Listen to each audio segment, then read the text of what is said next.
मैं doctor Vijay Narayan Tiwari, assistant professor MEd विभाग शिक्षा संकाय संत तुलसीदास पीजी कॉलेज कादीपुर सुल्तानपुर उत्तर प्रदेश। प्रिय विद्यार्थियों, संस्कृत शिक्षण के अंतर्गत आपने संधि को पढ़ा, जिसमें आपने दीर्घ संधि को और गुण संधि को देखा। अब हम वृद्ध संधि को देखेंगे, वृद्ध संधि क्या होती है। लेकिन इसके पहले अगर आप चैनल को सब्सक्राइब नहीं किए हैं तो आप पहले चैनल को सब्सक्राइब कर लीजिए, इसको लाइक करिए, इस पर कमेंट करिए, इसको अधिकाधिक शेयर करिए और जो कुछ भी इसमें आपको अच्छाइयाँ लगती हों कमेंट के द्वारा हमें जरूर बताएं। अगर कुछ और विषय सामग्री आप जानना चाहते हैं तो उसके विषय में भी आप कमेंट बॉक्स में कमेंट के द्वारा हमें अवगत कराने की कृपा करेंगे। तो आइए देखते हैं कि वृद्धि संधि क्या होती है। तो वृद्धि से अप्राय है उसको वृद्धि हो जाना। जैसे आपने पढ़ा था जब संज्ञा थी तो वृद्धि रादैच, वृद्ध रेचि, यानी इस प्रकार से जो सूत्र थे वो क्या थे, यानी वृद्ध रेच ए ओ, ये वृद्ध था माने आ के बाद ए या ओ आता है तो उसको क्या हो जाएगा, अ धन ए बराबर अ, अ धन ओ बराबर औ, अर्थात ए और ओ को अ और औ, यही वृद्धि होती है, यही आदेश होता है। तो देखिए वृद्ध संधि क्या है, आ या आ के बाद ए या अ अथवा ओ या औ होने पर पूर्व के स्थान पर क्रमशः, अर्थात अगर आ के बाद ए या अ आया है तो उसको अ हो जाएगा, और आ के बाद ए ओ या औ आया है तो उसके स्थान पर औ, वृद्धि आदेश हो जाता है। जैसे आप देखिए ममैव, ममैव जब इसका हम विच्छेद करते हैं तो बनता क्या है, मम धन एव। अब आप देखेंगे अगर इसको हम और विच्छेद करें तो मम धन आ धन एव, अर्थात मम से आ को निकाल लिया तो आ और ए के बीच में संधि होनी है। आ के बाद ए आ रहा है तो सूत्र के आधार पर ये होना चाहिए, अगर आ के बाद ए आता है तो इसके स्थान पर अ आदेश होना चाहिए। तो आ धन ए, अर्थात आ धन ए को अ होने पर रूप क्या बनेगा, मम आ धन ए के स्थान पर अ और बचा हुआ, जब इसको एक साथ जोड़ देंगे तो बन जाएगा ममैव। इसी तरह से महेश्वर्यम, अगर इसको हमें सिद्ध करना है तो महेश्वरम से प्राय क्या है, महाधन ऐश्वर्यम। अब आप यहां पर देखेंगे महा में आ है, ऐश्वर्य में अ है, यानी आ के बाद अ आया हुआ है। सूत्र क्या है, वृद्ध रेच कहती है कि अगर आ के बाद अ आता है तो उसको अ वृद्धि होना चाहिए। तो देखिए मह, इसको मह विच्छेद करते हैं, स्वर को अलग करते हैं तो मह धन आ, महा में से आ को निकाल के मह धन आ धन ऐश्वर्यम। आ धन ए जो यहाँ पर आ है और यहाँ पर जो ए है, इनके स्थान पर हम अ जब करते हैं, वृद्धि आदेश करते हैं तो क्या रूप बन जाता है, मह धन अ धन श्वर्यम। जब जोड़ देंगे क्योंकि अ की मात्रा हा पे लग जाएगी तो महेश्वर्यम, जोड़ देंगे महेश्वर्यम बन जाएगा। इसी तरह से अगर रामई हमें सिद्ध करना है तो रामई क्या होगा, राम धन एव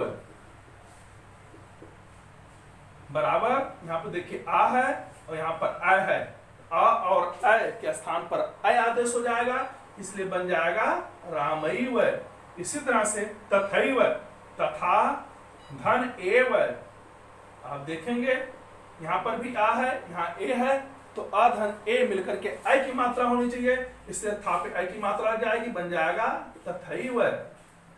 सैका, सा धन एका, सा धन एका। अब आप यहां देखेंगे आ है सा में और एका का ए है, आ धन ए मिलकर के अ वृद्धि होगा, इसलिए सा पर अ की मात्रा लग करके का, सैका, यह रूप सिद्ध होता है। तो इस तरह से आपने अ का देखा, यानी आ या आ के बाद ए या अ आने पर उसको अ वृद्धि होता है। अब हम देखेंगे कि आ या आ के बाद ओ या औ आता है तो उसका औ वृद्धि कैसे होता है। इसके लिए हम कुछ उदाहरणों को लेते हैं। जैसे उदाहरण के रूप में हम महौषधि, महाधन औषध लिखेंगे। देखिए महौषधि, महाधन औषधि, महौषधि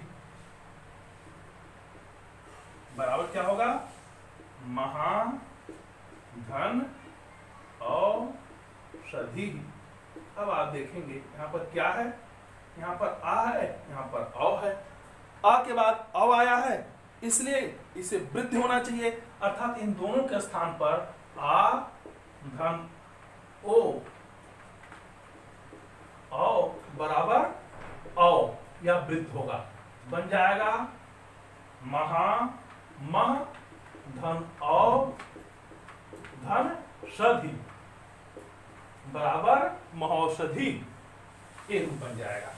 यानी महौषधि बना कैसे, यानी महा धन औषधि, इसका विच्छेद हुआ, महा का आ और औषधि का औ, क्योंकि आ और औ के स्थान पर औ होगा, आदेश वृद्ध होगा, तो बन जाएगा मह धन औ धन षधि बराबर महौषधि।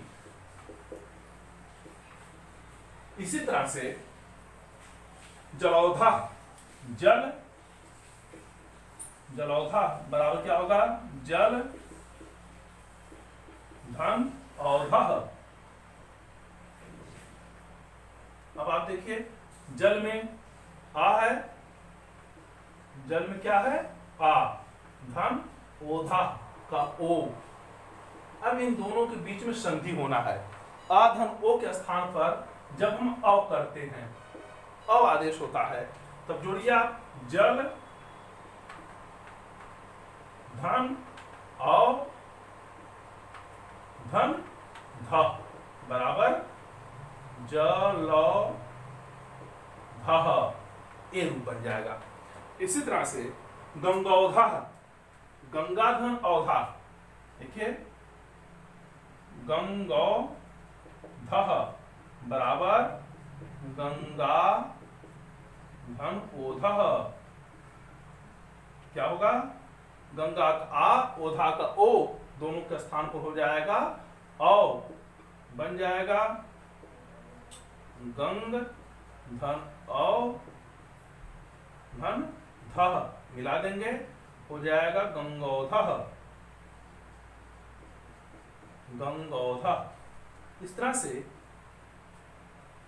आपने देखा वृद्ध संधि क्या होती है, अर्थात ह्रस्व या दीर्घ आ या आ के बाद ए या अ अथवा ओ या औ अगर आता है, उन दोनों के स्थान पर क्रमशः, अर्थात अगर ए या अ आया हो तो उसको अवृद्धि होता है, ओ या औ आया हो तो उसको अवृद्धि का आदेश हो जाता है।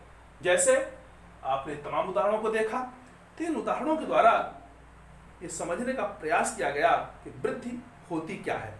तो वृद्धि से प्राय है ए और ओ को अ और औ हो जाना, यही वृद्धि आदेश है, यही वृद्धि संधि है। तो अगर वृद्धि संधि का यह फार्मूला, उसके उदाहरण, उसका यह सूत्र का स्पष्टीकरण यदि आपके समझ में आ गया हो तो आप इसे लाइक करें, इस पर कमेंट करें, इसको अधिकाधिक शेयर करें। चैनल से पहली बार जुड़ रहे हैं तो इसे तुरंत सब्सक्राइब करें।